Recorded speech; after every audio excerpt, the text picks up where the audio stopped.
할렐루야. 그렇습니다. 주님이 부활하셔서 우리 안에 성령으로 역사하시는 줄로 믿습니다. 오늘도 약속의 말씀 붙잡고 믿음으로 이제 아멘하며 기도하며 말씀 받을 때 성령께서 우리 마음 가운데 믿음의 역사를 이루실 줄로 믿습니다. 4층에도 한번 좀 비춰주시죠. 4층에도 그 은혜가 있게 되시길 주의 이름으로 축원합니다. 할렐루야. 또 오늘 많이 못 나오셨는데 눈에 안 보이지만 가정에서 유튜브로 방송으로 예배하는 모든 성도님들에게도 동일한 은혜가 있게 되시길 주의 이름으로 축원합니다. 할렐루야.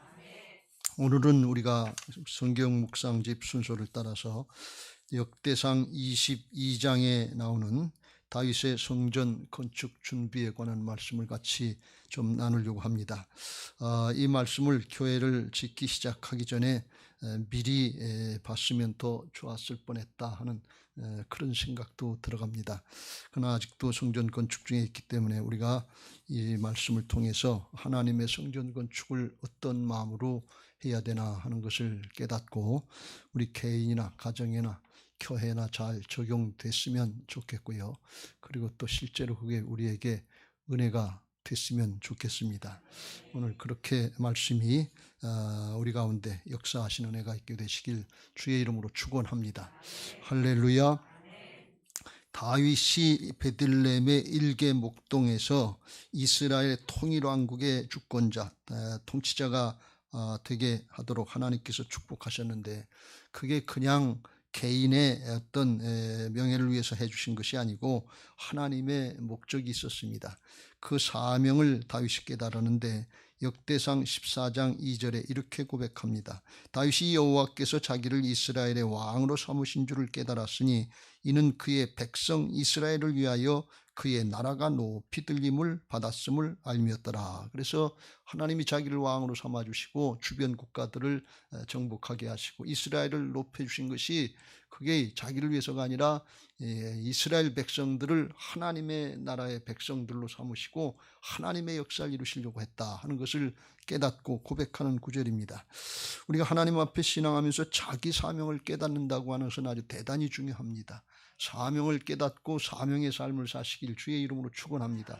왜 그러냐? 이걸 깨닫고 그 사명의 삶을 살려고 할 때 하나님이 함께 하시는 역사가 있기 때문에 그래요. 그런데 그걸 모르면 그냥 내 인간적인 생각이나 어떤 소원, 욕심 이거 가지고 살기 쉬운데 그러면 참으로 힘들어요. 왜? 내가 내 인생 책임져야 되니까.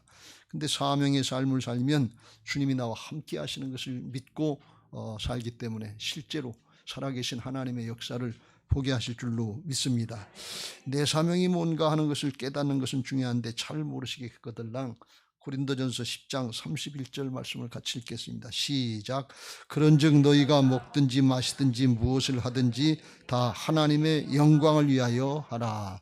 각자 우리가 직업이 다 다를 수 있습니다. 다 목회하는 거 아닙니다. 그러나 자기가 하는 모든 일들을 통해서 하나님께 영광을 돌리기 위해서 주님의 이름을 높이기 위해서 또 아주 쉬운 말씀을 드리면 하나님의 자녀답게 하나님의 백성들답게 살려고 할 때 그를 통해서 하나님이 역사하시고 영광 받으실 줄로 믿습니다.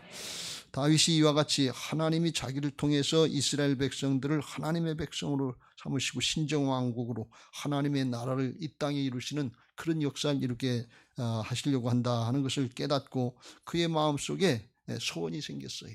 온고 하면 어떻게 하든지 하나님의 이스라엘 백성들을 하나님의 백성으로 만들어야 되겠다. 그래서 왕이 되자마자 사울왕 때부터 시작해서 그 전부터 70년간 방치되어 있던 여호와의 법궤 블레셋에 뺏겼다가 이제 돌아오긴 했는데 기럇 여아림이라고 하는 곳에 있었던 방치됐던 하나님의 법궤를 자기 왕궁 근처 다윗성 근처에다가 옮겨놨고 그리고 성을 건축하고 자기는 이제 왕궁에서 좋은 데서 거하는데 하나님의 법궤는 천막 회막 가운데 있다 하는 것을 생각하니까 마음이 편칠안했어요. 그래서 성전 건축을 해서 하나님을 거기다가 모셔야 되겠다 이런 생각을 했어요. 나단 선지자가 그 얘기를 듣고 좋아서 그렇게 하십시다 그랬는데 하나님의 뜻은 달랐어요.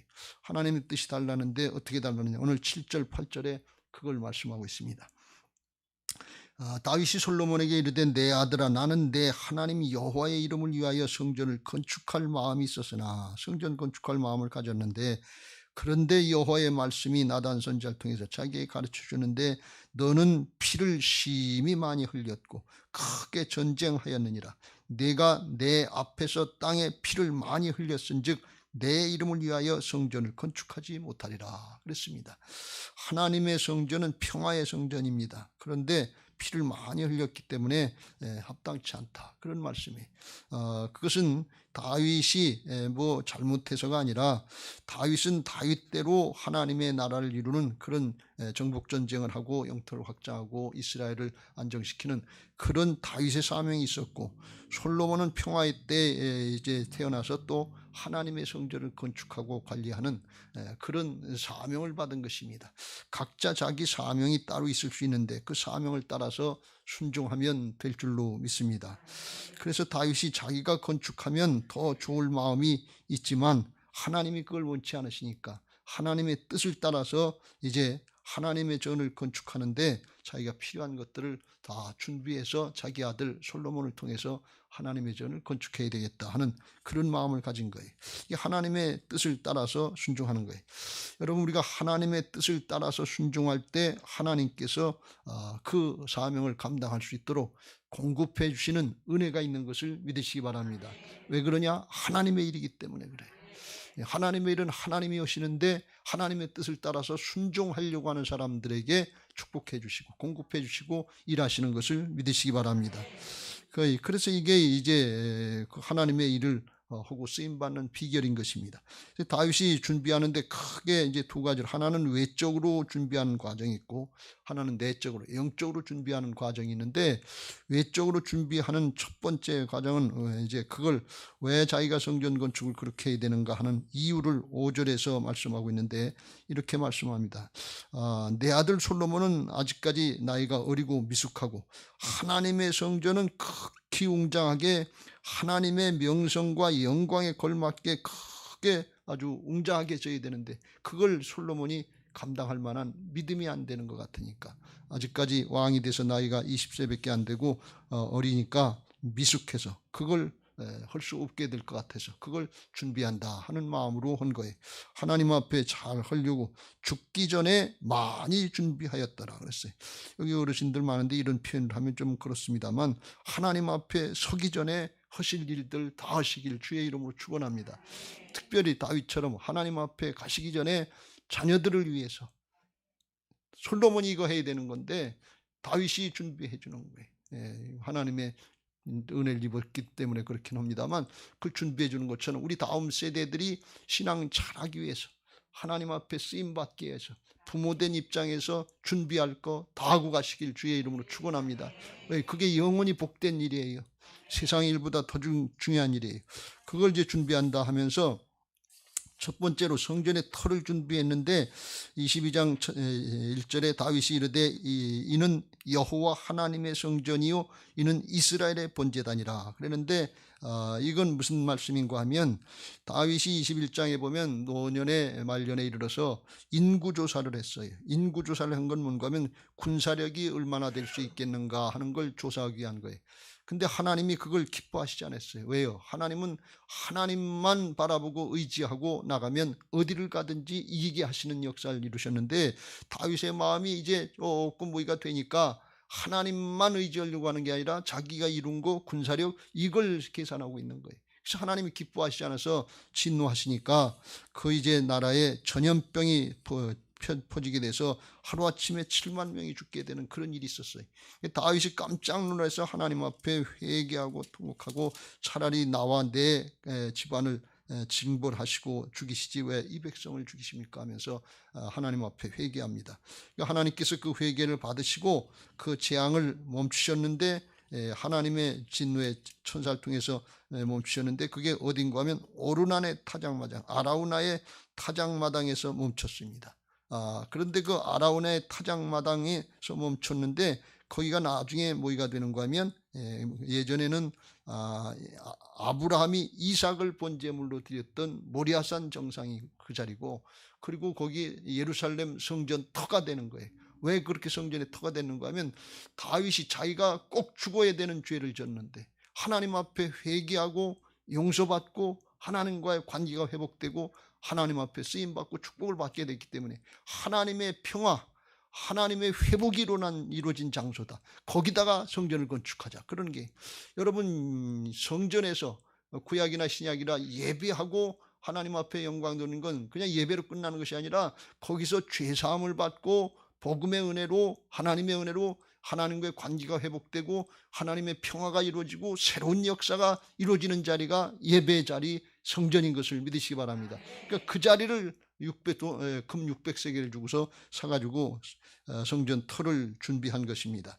그렇습니다. 이와 같이 하나님의 역사가 이루어지는 그 자리를 삼았고, 그리고 이제 성전에 필요한 모든 건축 재료, 인부, 기술자를 다 준비한 것을 이제 2절부터 4절에 또는 14절부터 16절에 말씀하고 있는데, 여기 그랬습니다. 14절에 내가 환난 중에 여호와의 성전을 위하여 금 10만 달란트와 은 100만 달란트와 놋과 철을 그 무게를 달 수 없을 만큼 심히 많이 준비하였고 또 제목과 돌을 준비하였으나 너는 더할 것이며 그랬습니다.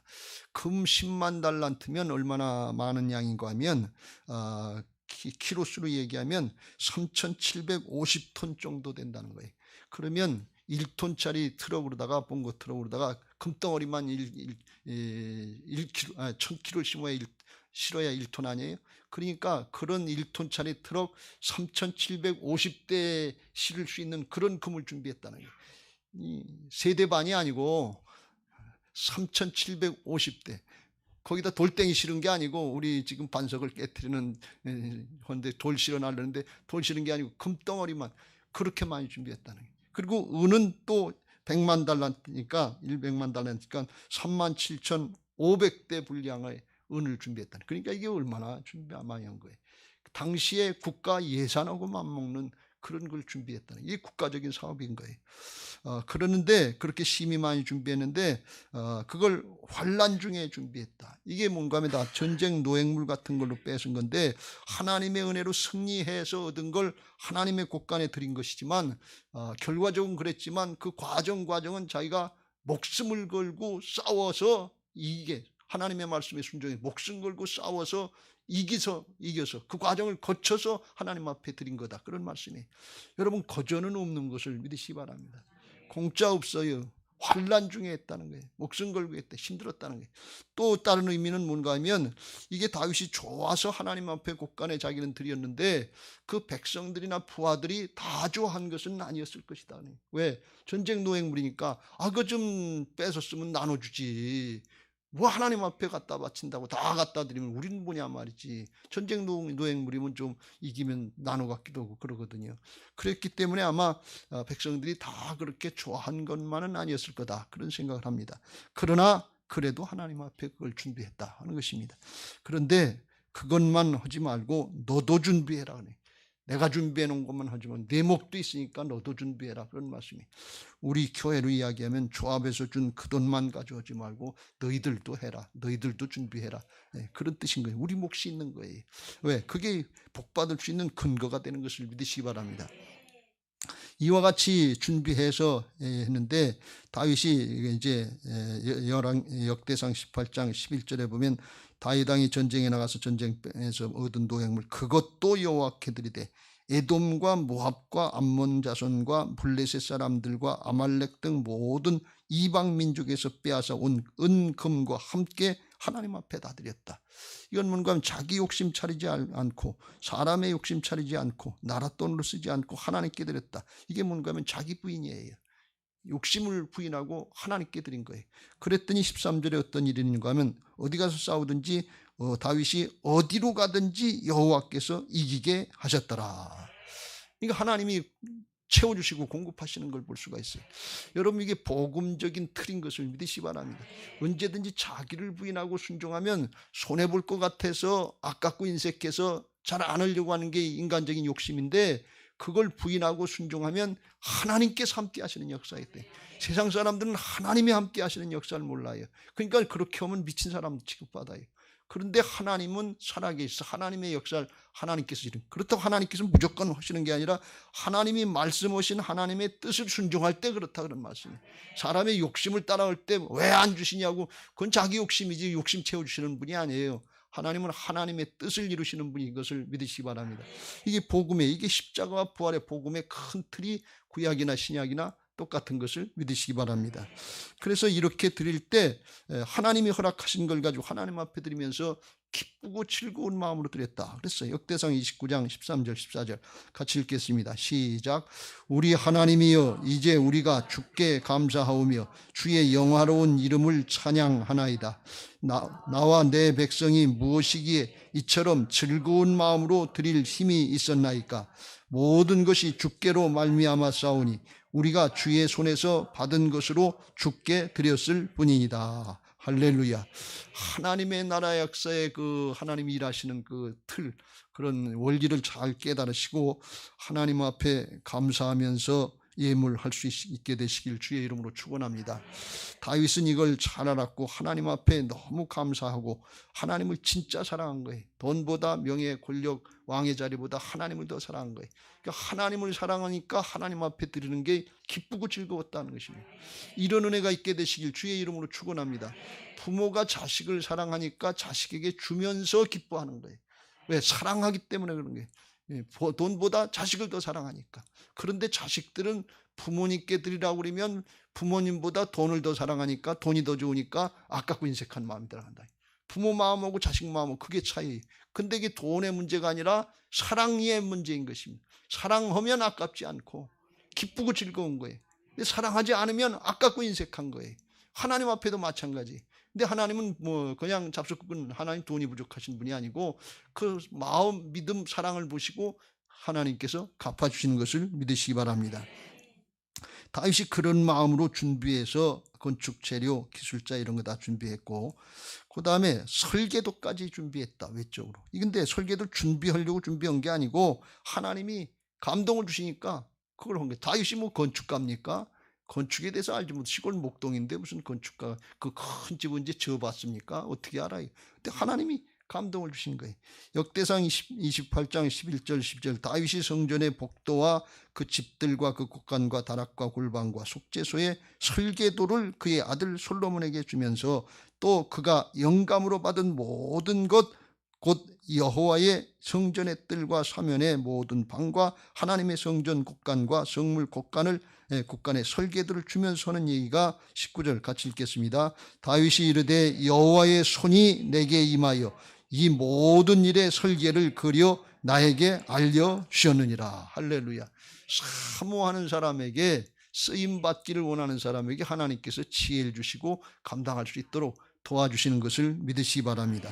그래서 이와 같이 다윗이 사모하니까 필요한 것들을 공급할 수 있도록 하나님께서 외적으로 다 준비시켜 주셨고, 그리고 더 중요한 건 이제 내적인 준비라는 거예요. 영적인 준비인데 이건 뭔가 하면 사람을 준비시키는 거예요. 제일 중요한 건 그거예요. 우리는 생각할 때, 건축할 때 돈이 있어야 건축하지 이렇게 생각합니다. 그런데 하나님은 돈 걱정이 아니에요. 사람이 준비되어야 되는 거예요. 사람이 믿음의 사람이냐 하는 거예요. 사람이 하나님 앞에 바로 섰느냐 하는 것입니다.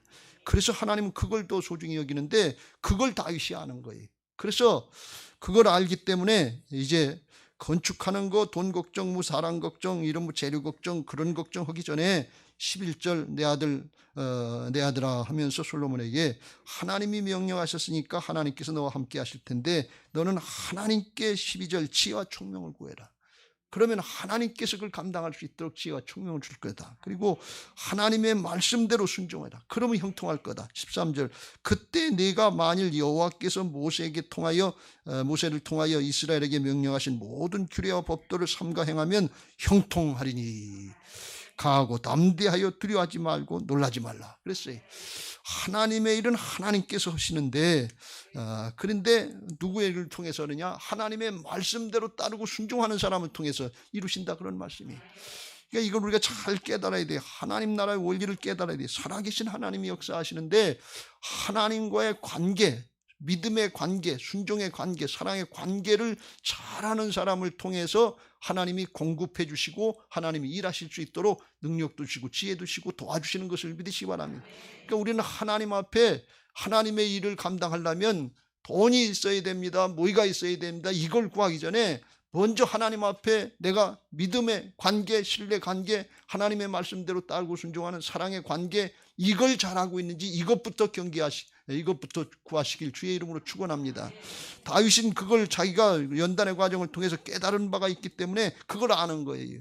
다윗한테, 솔로몬한테 그걸 가르쳐 주는 거예요. 솔로몬이 왕이 돼가지고서 자기 아버지 말을 듣고 초창기에는 그걸 잘 따랐어요. 그래서 하나님 앞에 1000번째를 드리면서 이렇게 기도했던 걸 볼 수가 있어요.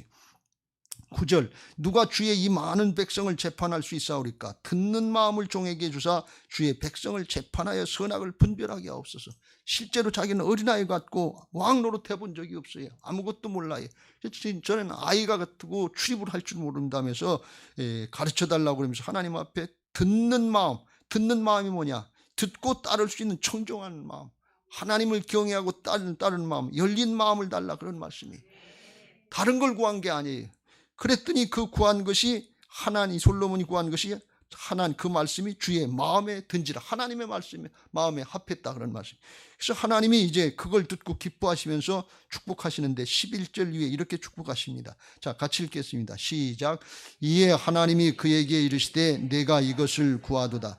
자기를 위하여 장수하기를 구하지 아니하며 부도 구하지 아니하며 자기 원수의 생명을 멸하기도 구하지 아니하고 오직 송사를 듣고 분별하는 지혜를 구하였으니 12절, 내가 네 말대로 하여 내게 지혜롭고 총명한 마음을 주노니 내 앞에도 너와 같은 자가 없었거니와 내 뒤에도 너와 같은 자가 일어남이 없으리라.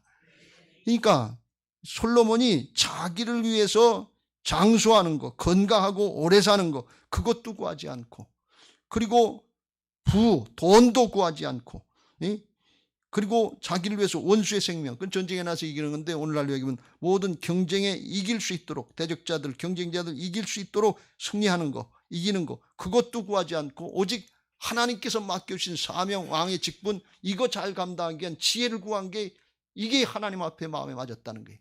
여러분, 이건 무슨 뜻을 얘기하는 거냐면 자기 욕심을 구하는 자기 부인의 기도를 드렸다는 거예요. 하나님이 원하시는 그걸 드렸다는 거예요. 기도할 때도 자기 부인의 기도가 있는 것을 믿으시기 바랍니다. 그랬더니 하나님께서 그걸 기뻐하시고 지혜와 총명이 있으면 모든 일을 감당할 수 있는 거예요. 그 지혜와 총명을 주시고 13절, 하나님이 또 축복해 주는데 뭘 축복하셨느냐? 같이 읽겠습니다. 시작.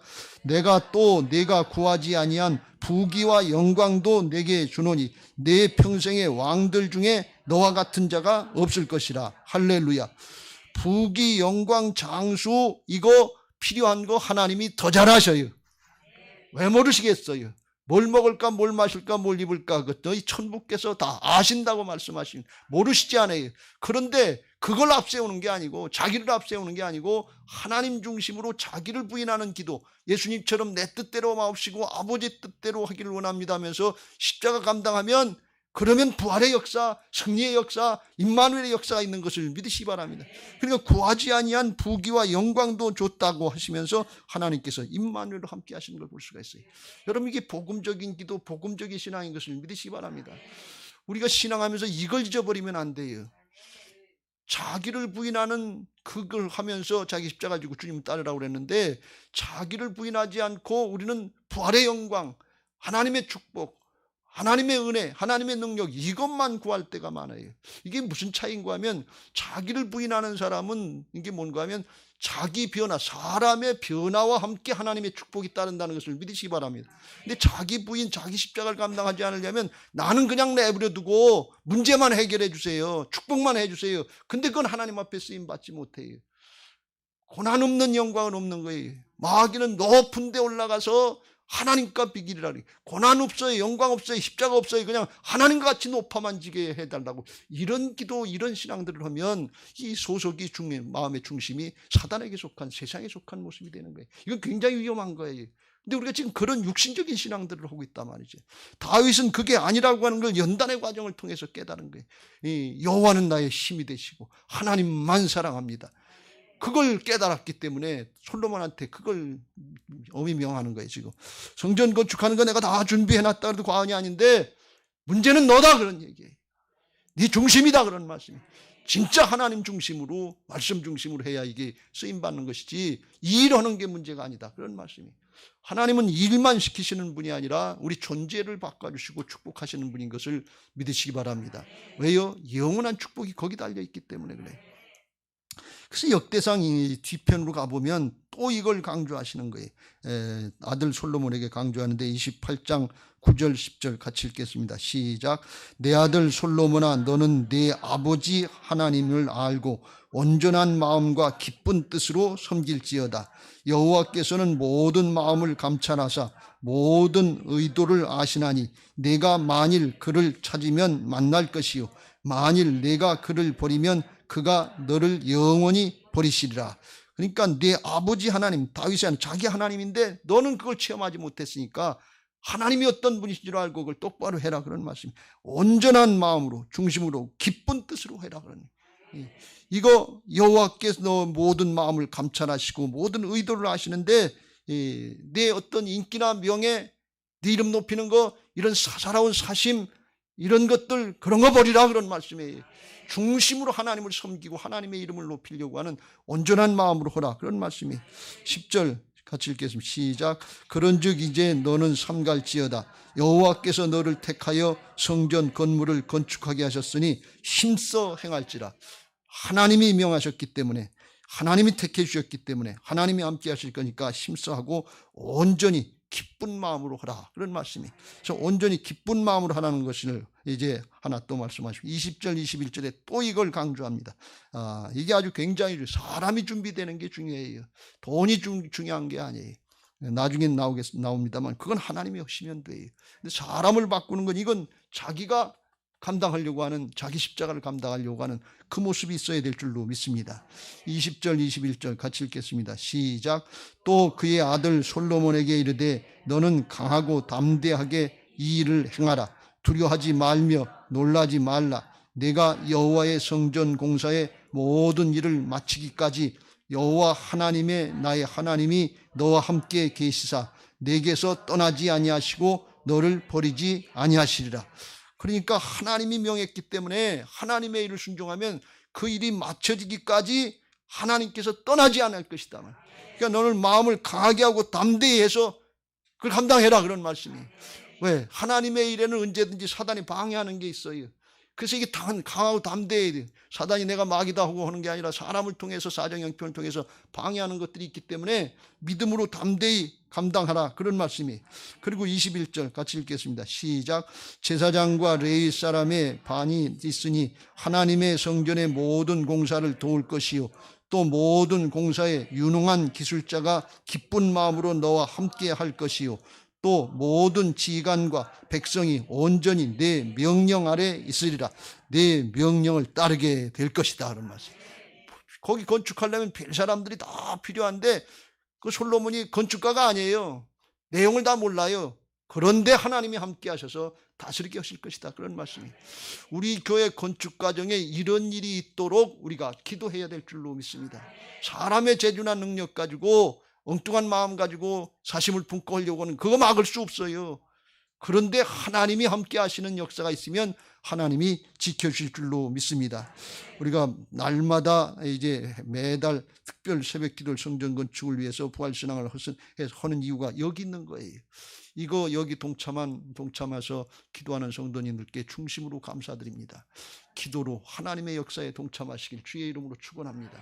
앞으로도 이게 다 끝날 때까지 성전 건축 끝날 때까지 성전 건축은 영적인 싸움인데 기도로다가 우리가 이거 잘 감당해야 될 줄로 믿습니다. 그리고 이제 솔로몬에게 사람 부탁을 했는데 또 솔로몬 혼자 하는 게 아니잖아요. 거기 그 백성들의 지도자들이 있고 방백들이 있고 그러니까 그들에게도 또 다윗이 부탁하는 걸 볼 수가 있어요. 왜? 솔로몬은 나이가 어려요. 17절 다윗이 또 이스라엘 모든 방백에게 명령하여 그의 아들 솔로몬을 도우라 하면서 도아들 주라고 명하는 걸 볼 수가 있어요. 근데 그 방백들은 23장 2절에 보면 백성의 지도자들 방백과 제사장과 레위, 그러니까 정치 지도자, 종교 지도자 다 불러놓고 그렇게 했던 것 같아요. 그러면서 부탁했는데 뭘 부탁했는가 하면 19절, 이제 너희는 마음과 뜻을 바쳐서 너희 하나님 여호와를 구하라. 그리고 일어나서 여호와 하나님의 성전을 건축하고 하나님의 법궤를 옮기고 성전기물을 옮겨라. 이게 뭘 부탁했는가 하면 성전을 건축하기 전에, 이게 국가적인 행사니까, 아주 큰 행사니까 정치 지도자들, 종교 지도자들, 모든 백성들이 한 마음이 돼서 하라는 거예요. 평화가 이루어져야 된다는 거예요. 하나님의 성전, 평화의 성전을 건축하면서 그냥 싸우고 다투고 분열하고 사기치고 그런 일들이 일어난다면 이게 무슨 하나님의 일이냐, 그런 얘기. 그래서 그것부터 하라는 거예요. 여기 그래서 아주 표현이 아주 잘 돼 있어요. 이제 너희는 마음과 뜻을 바쳐서 너희 하나님 여호와를 구하라. 하나님의 뜻을 구하라. 하나님의 뜻이라야 하나가 될 수 있기 때문에 그래요. 사람의 생각은 다를 수 있어요. 근데 하나님의 뜻은 하나예요. 하나님의 뜻을 구하고 하나님을 구하고 그리고 일어나서 여호와의 성전을 건축하라. 성전 건축부터 하지 말고 그리고 하나가 된 이걸 먼저 이루고 그리고 성전을 건축하라고 합니다. 제가 이 부분이 조금 부족했다 이렇게 생각합니다. 정말 우리가 하나가 되길 힘써야 될 줄로 믿습니다. 정말 하나님 앞에 하나님의 전을 건축하면서 온 교회가 하나가 돼서 한 마음으로 이를 구할 때 하나님께서 도우시는 은혜가 있을 줄로 믿습니다. 로마서 8장 6절, 육신의 생각은 사망이요 영의 생각은 생명과 평안이라. 하나님이 역사하실 때 거기 평화가 있는 것을 믿으시기 바랍니다. 평강이 있는 거예요. 여기 성경을 보면 하나님께서 왜 이 솔로몬 때 했냐, 다윗 때 하나님의 전을 건축했으면 백성들이 반발하는 것도 죽고 더 통솔하기가 더 쉽지 않았겠어요, 다윗 왕이 하는 게. 그런데 그렇게 하지 않은 것은 9절에 보면 솔로몬 자체가 그게 평화의 왕으로 하나님이 세우신 사람이다. 평화롭게 하고 일을 하게 하신다는 말씀이에요. 또 18절에도 다윗을 통해서 온 주변 국가들을 다 이렇게 다스려 놓고 정복해 놓고 평화를 주시고 기회를 주셨기 때문에 그 기회를 선용해서 힘을 합쳐서 잘하라는 거예요. 하나님의 역사는 평강 가운데 일어나는 것을 믿으시기 바랍니다. 아무것도 염려하지 말고 모든 일에 기도와 간구로 의구할 것을 감사함으로 하나님께 하라. 그리하면 모든 지각에 뛰어난 하나님의 평강이 그리스도 예수 안에서 너희 마음과 생각을 지키시라. 평강을 먼저 주시고 평강 가운데 일하시는 것을 믿으시기 바랍니다. 여러분, 우리 교회 짓는데 김정은이가 쳐들어온다고 그러면 불안한데, 쳐들어온 전쟁이 일어나는데 교회 건축할 수 있겠어요? 못하지요. 근데 나라의 행사라면 더 못하지요. 그러니까 하나님이 먼저 평강을 만들어 놓으시고 평강 가운데 일하시는 걸 볼 수가 있어요. 우리에게 이런 은혜가 있게 되시길 주의 이름으로 축원합니다. 성전 건축하면서 우리 개인 한 사람 한 사람 교인들의 마음에 하나님의 평강이 임하시길 주의 이름으로 축원합니다. 하나님의 일이에요. 우리 교회에도 평강이 임하시길 주의 이름으로 축원합니다. 여러분 가정에도 평강이 임하시길 주의 이름으로 축원합니다. 하나님의 평화 가운데 일하시는 거예요. 이게 그런 역사인 것입니다. 그렇게 하고 23장 3절부터 2절부터 5절에 보면 다윗이 어디까지 준비한 성전 건축하고 나서 그 다음에는 뭘 해야 되느냐, 건축만 해놓고 끝나는 것이 아니라 하나님 앞에 예배를 잘 드려야지, 하나님을 진짜 잘 섬겨야지. 그러니까 그걸 하기 위해서 레위지파를 불러가지고서 다 조직화시키고 예배를 잘할 수 있도록 그거 체계를 만드는 걸 볼 수가 있어요. 다윗은 종교 지도자도 아닌데 하나님의 감동으로 이렇게 준비한 걸 보면 아주 탁월하게 준비한 걸 볼 수가 있어요. 그래서 방백과 제사장과 레위 사람을 모아서 보니까 레위 지파가 38,000명인데 그중에 24,000명은 성전의 일을, 제사하고 예배하는 일을 돕는 데 쓰도록 일하도록 그렇게 정했고, 6,000명은 관원과 재판관이라 하나님의 말씀을 가르치고 적용하는데 거기다가 이제 쓰임 받게 했고, 4,000명은 문지기로 이제 잘 지키게 해서 함부로 성전을 넘보지 못하게 성별 구별했고, 또 4,000명은 하나님께 아침 저녁으로 찬송하고 감사하면서 성가대로 찬양단으로 삼아서 예배를 잘 드릴 수 있도록, 하나님의 백성들이 제사를 잘 드리고 예배하면서 새로워질 수 있도록 그렇게까지 준비한 것을 볼 수가 있습니다. 그러니까 이게 잘 된 게, 우리가 다 성령의 전인데 우리 개인들도 개인 신앙도 하나님 앞에 예배가 잘 돼야 되고 말씀이 적용이 잘 돼야 되고 세상과 구별되는 모습이 있어야 되고, 또 하나님 앞에 감사와 찬송이 넘치는 이런 신앙이 복된 신앙인 것을 믿으시기 바랍니다. 그렇게 준비해서 이제 다윗이 내적으로 외적으로 내적으로 다 준비해 놓고 성전을 건축하게 한 것을 볼 수가 있습니다. 이게 다윗을 통해서 하나님이 일하신 건데, 이를 통해서 오늘 하나님께서 우리에게 주시는 영적인 교훈의 말씀을 듣고 같이 마무리하려고 합니다. 하나님께서 다윗을 통해서 준비시켰는데, 이건 뭔가 하면 하나님의 일은 하나님의 뜻대로 하신다 하는 것입니다. 설계도도 하나님께서 하신 거예요. 하나님이 시작하시고 하나님이 이루어가시는데, 누굴 통해서느냐? 하나님의 뜻을 알고 자기를 부인하고 내가 건축하면 더 잘할 텐데 하고 다윗은 아시지 않고, 하나님이 솔로몬을 통해서 하신다니까 솔로몬에게 그걸 넘겨주고 맡기는, 자기를 부인하고 순종하는 사람을 통해서 하나님이 공급해 주시고 일하시는 것을 믿으시기 바랍니다. 근데 하나님이 공급하시고 하나님이 일하시는데, 하나님이 일하실 땐 거기에는 하나님의 평화가 임한다는 사실을 꼭 믿으시기 바랍니다. 하나님의 평강 가운데 일하시는 것을 믿으시기 바랍니다. 이게 이제 오늘 다윗을 통해서 우리에게 주신 교훈인데, 그걸 우리가 두 개로 나누면 하나님 앞에 우리가 이제 건축을 하면서 부활신앙으로 우리 각자에게 주신 자기 목, 자기 사명을 잘 감당할 수 있게 되시길 주의 이름으로 축원합니다. 부활신앙은 나는 죽고 예수 그리스도의 중심으로 거듭난 신앙이 부활신앙이, 다윗은 자기 중심이 아니라 하나님 중심의 부활신앙을 했던 사람이 새롭게 하나님 중심의 삶을 사는데, 그런 사람을 통해서 하나님이 이루어가신단 말이지. 그거 나 중심이 아니라 하나님 중심으로 할 수 있도록 예수님이 대신 우리 죄를 짓고 죽어주시고 사셔서 믿기만 하면 이를 위해서 그리스도께서 죽었다가 다시 살아났으니 곧 죽은 자와 산 자의 주가 될 수 있도록 주인 되기 위해서 복음을 다 이루신 것을 믿으시기 바랍니다. 그래서 우리 각자에게 주신 사명, 우리에게 맡겨진 목, 이거 잘 감당할 수 있고 잘 동참할 수 있게 되시길 주의 이름으로 축원합니다. 저는 우리 교회 모든 성도님들이 우리 평생에 한번 교회를 건축하는데 동참할 수 있을까 없을까 하는 상황에, 여기 계신 분들도 우리 전 기름동 교회 건축하는데 동참하셨던 분들이 거의 없어요. 정말입니다. 그게 쉽지 않아요. 우리 평생에 한번 있을까 말까 한 거예요. 다윗에게도 허락지 않으셨던 은혜를, 기회를 우리에게 주신 거예요. 그러니까 이걸 잘 생각하시고 영원한 하나님 나라 차원에서 뭐 양이 많으냐 적으냐, 돈이 많으냐 적으냐, 그게 문제가 아니라 모든 성도들 가정에서 꼭 동참할 수 있게 되시길 주의 이름으로 축원합니다. 이건 하나님의 은혜 가정이, 하나님 축복의 가정이. 다윗이 이걸 준비할 때 하나님은 솔로몬과 그 후손들을 축복해 주셨어요. 우리가 준비하면 다음 세대를 하나님이 영적으로 육적으로 축복해 주실 줄로 믿습니다. 분명히 그랬어요. 다윗이 내가 금 10만 달란트, 은 100만 달란트, 놋과 철 그 셀 수도 없게 많이 준비하고 제목, 돌 다 준비했는데, 그런데 너도 하라 그랬어요.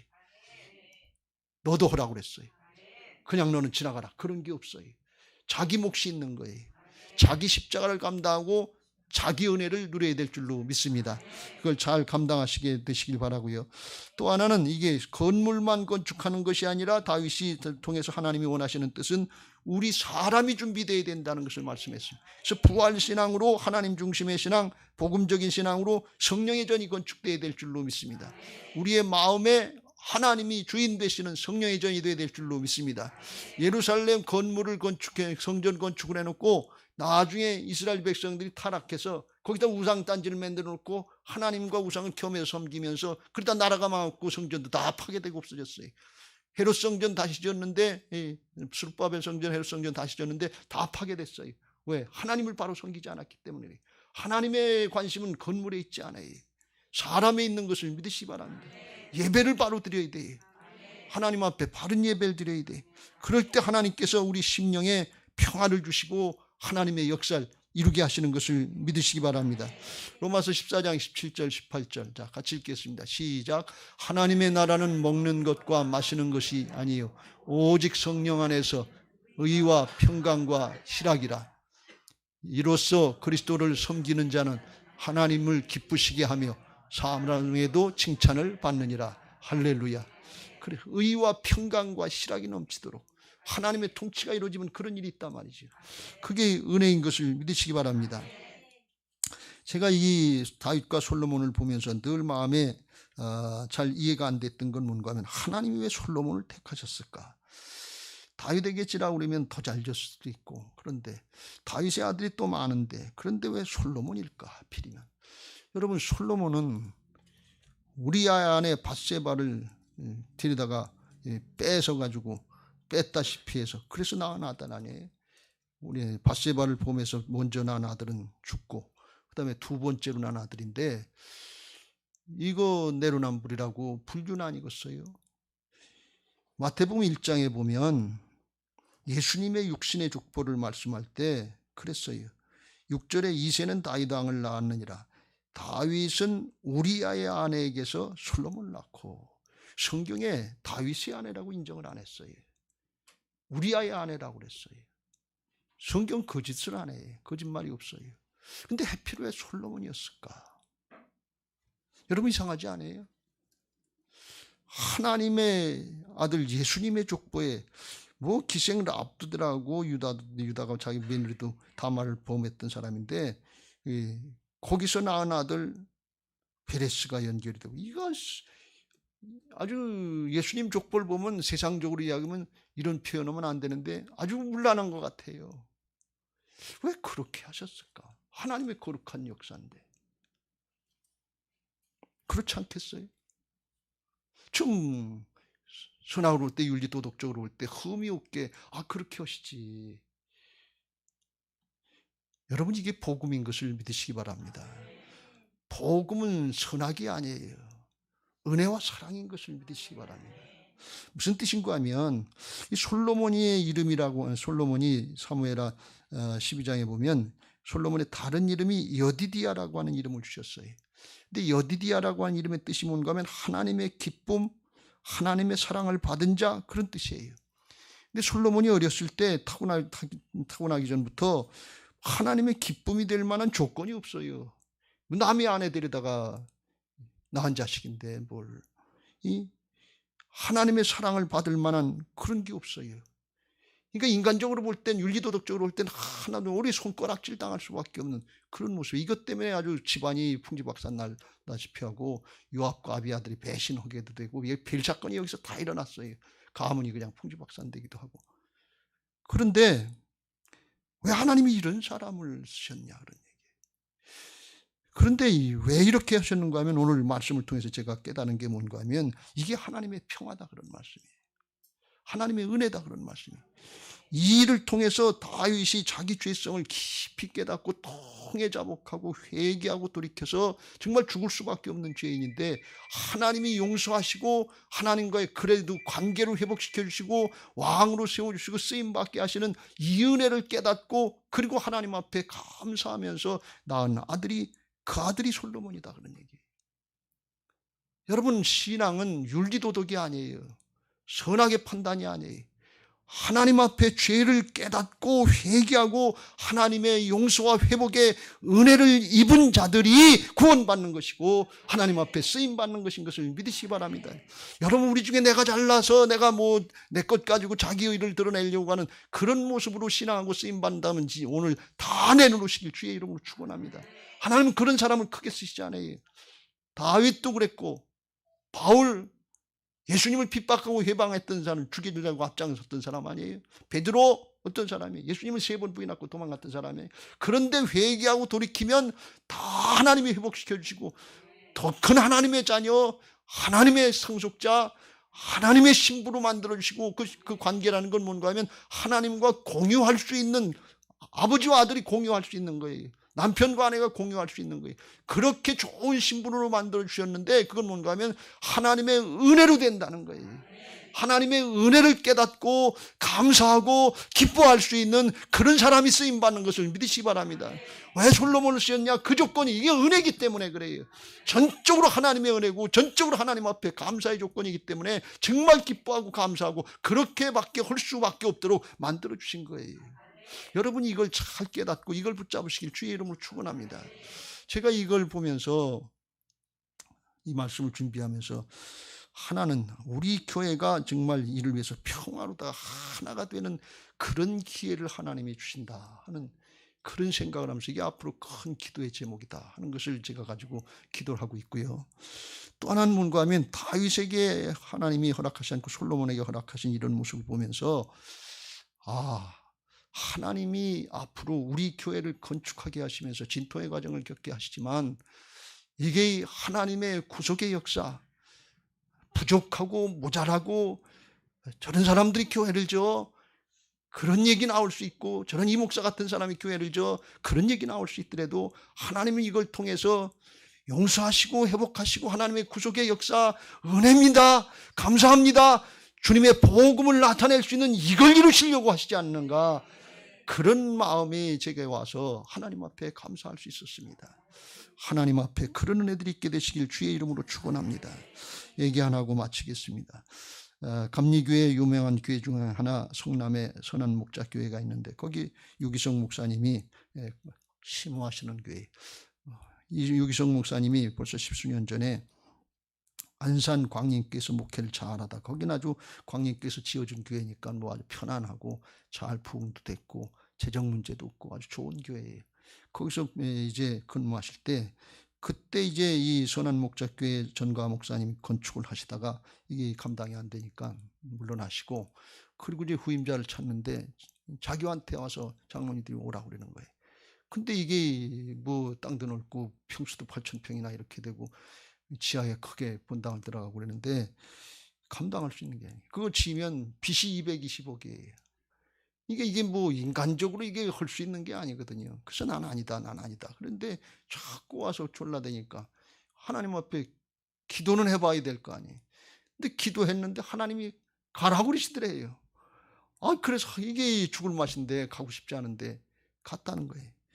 그래서 거기 장로님들하고 이거 어떡하냐 말이지.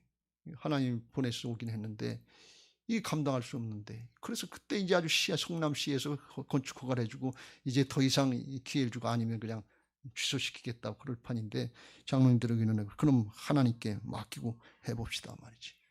그리고 순종해서 졌는데 이게 빚이 220억이 된 거예요. 몇 해 전에 만났을 때 조금 까가지고 170억 남았다는데 지금은 얼마나 남았는지 모르는데 지금도 아마 다 못 갔을 거예요. 이게 굉장한 거죠. 그래서 유기성 목사님이 그게 빚이 하도 이자가 많아서 주일날 은행원이 대기하고 있다가 헌금 나오는 거 싹 가지고 가야 이자가 될까 말까 하다는 거예요. 그러니까 그게 못 나오면 이게 큰일인 거예요. 그래서 심장에 무리가 될 정도로 그렇게 부담이 됐다는 거예요. 인간이니까. 그리고서 이제 건축했는데 사람들은 그 속도 모르고 와서 코에 건물을 보고서 아유 목사님 멋있습니다. 지하에 본당이 들어가 있거든요. 그러니까 위에다 본당을 넣어도 넓을 텐데 지하에 넣었으니까 아주 더 넓지요. 그러니까 아유 좋습니다. 그런데 좋다고 그러는데 좋다니까 좋다고 그렇게 생각했는데 어느 날 생각하길 하나님이 그런 생각을 주시더래. 너는 자랑할 게 없어서 교회 건물을 자랑하고 있냐? 그래 깜짝 놀래가지고서 이거 그럼 어떻게 해야 되나. 그리고 생각하니까 건물을 자랑할 것이 아니라, 이 사람도 그 텅텅 빈 교회인데 건물을 자랑할 것이 아니라 이 교회에 나오는 성도들 자랑해야 될 거 아니냐 말이지. 성도들의 믿음이 교회보다 더 크면 되지 않겠냐. 성도들의 그리스도의 사랑이 교회보다 더 크면 되지 않겠냐. 그걸 이루라 그랬다. 하나님 앞에 알겠습니다. 그러면서 그 다음부터는 교회 자랑을 안 했다는 거예요. 그리고 하나님 앞에 기도하면서 그때부터 이제 한 게 나는 죽고 예수님으로 사는 삶, 그게 하나님의 음성을 듣고 순종한 영성일기 써가면서는 우리로 이야기하면 부활신앙인데 그걸 하기 시작한 거예요. 그때 하나님이 그걸 축복하셔서 교회가 부흥되게 하시고 교인들의 믿음이 되게 하셔서 그걸 감당해 나가게 하신 거예요. 이게 하나님의 역사가 있게 된 줄로 믿습니다. 그런데 나중에 그분이 고백하기를 하나님이 왜 날 부르셨을까? 그거 감당할 수 있는 게 아닌데, 말이 그렇지 220억인데지 뭐 2억 2천이라도 뭐 22억이라도 큰 돈일 텐데, 우리 교회도 짓고 나면 한 10억 남짓 빚이 있는데 그것도 지금 부담되는데 말이 220억이지 어떻게 220억이냐 말이야. 근데 나중에 생각해 보니까 하나님이 뭘 깨닫게 하시는가 하면, 거기 유기성 목사님 거기다 넣은 것은 유기성 목사님이 그래도 하나님 보시기에 하나님의 사람으로 감당할 만한 믿음의 사람이 있기 때문에 앞으로 감당하게 하시려고 거기다 넣으신 거예요. 그러니까 왜 그런가 하면 이건 사람의 방법으로는 어떻게도 안 되는 거예요. 은행도 더 이상 어떻게 할 수 없고 세상에 또 도와줄 수 없고 그러니까 이제는 오직 하나님만 바라보게, 하나님만 의지하게, 거기다 하나님이 넣으셨다는 거예요. 그러니까 어떻게 도망도 못 가고 그냥 하나님하고 씨름하지 않으면 안 돼. 그게 10수년간 그런 과정을 거쳐가면서 했는데 그 과정을 통해서 하나님이 이루시려고 했던 건 빚 갚아주려고 하시는 것이 아니라 유기성 목사님과 선한 목자교회를 믿음의 사람, 믿음의 교회, 하나님의 역사를 이루어지는 교회, 그걸 믿을 수 있고 나타낼 수 있는 그런 교회를 삼아주셨다는 거예요. 그래서 지금 자랑거리가 돼요. 감리교회에서만 자랑이 아니에요. 대한민국에 자랑할 수 있는 그런 교회가 되는데 건물 자랑이 아니고 하나님의 사람들로 세워졌다는 거예요. 정말 하나님의 사람, 믿음의 사람이 되면 이사야서 26장 3절 4절에 나오는 전에 심지 굳은 믿음의 사람이 되면 하나님만 의지하고 하나님 믿어지니까 평강이 오는 것을 믿으시 바랍니다. 하나님의 역사는 그래서 평강 가운데 일어나는 거예요. 그걸 이루시고 하나님의 성령의 전이 건축되는 의와 평강과 희락이 넘치는 그런 교회, 그런 성도들을 만들어주시고 하나님이 한국교회를 살리는 데 쓰임받게 하신 것을 우리가 간증으로 들을 수 있습니다. 저는 우리 교회가 그렇게 됐으면 좋겠습니다. 여러 가지 힘들고 어려운 조건이 있지만 그건 하나님만 바라보고 하나님만 의지하게 하고 건물 짓게 하는 걸로 끝나지 않고 이 시대를 감당할 수 있는 믿음의 사람들 만들어주시고 믿음의 교회를 만들어 주시려고 하시는 이 시대의 남은 자를 만들어 주시려고 하시는 하나님의 축복의 역사가 건축의 과정 중에 있다는 것을 믿고 건물만 짓고 끝나는 것이 아니라 사람이 만들어지고 하나님이 깊이 기뻐하시면서 사용하시는 그런 교회 성도들 되시길 주의 이름으로 축원합니다. 할렐루야. 이제 받은 말씀 기억하시면서 찬양하시고 기도하실 텐데 204장인가요? 잘 짓고 잘 짓세 찬양하시고 준비하신 예물 하나님 앞에 드리겠습니다.